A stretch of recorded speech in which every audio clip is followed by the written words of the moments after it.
अस्सलाम वालेकुम मोअज़्ज़िज़ वालिदैन। आज हमने फ्लायर में बच्चों के साथ जिस चीज़ को समझाया, जिस चीज़ की मश्क की, जो पढ़ा हमने उनके साथ, वो है वाहिद से जमा बनाना। वाहिद से जमा क्या है, वाहिद क्या है और जमा क्या है। एक ही चीज़ को हम वाहिद कहेंगे और एक से ज़्यादा, दो हो, तीन हो, चार, एक से ज़्यादा जितनी भी हो वो सब जमा है। अंडा है तो उसको हम अंडे कहेंगे। लिखते हुए जो हमने बच्चों को समझाना है वो ये कि हमारी उर्दू के अंदर जो असूल चलता है ज़्यादातर बड़ी ये के साथ जमा का सीगा बन जाता है। मिसाल के तौर पर अंडा है तो बड़ी ये लगाने से वो जमा बन जाएंगे, अलिफ हज़फ हो जाएगा, जो अगला अलिफ है पहला अलिफ रहेगा। बस्ता है तो बस्ते में ते बड़ी ये ते के साथ आ जाएगा।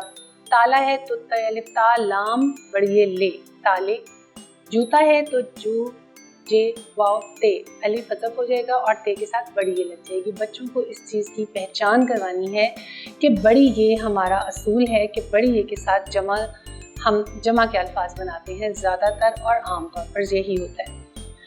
हमारी ये वीडियो यहीं पे ख़त्म होती है, ये सबक यहीं पे ख़त्म होता है। इंशाल्लाह ताला अगली वीडियो अगले सबक के साथ में कुछ नए अल्फाज के साथ फिर आपसे मुलाकात होगी। तब तक के लिए अल्लाह हाफ़िज़।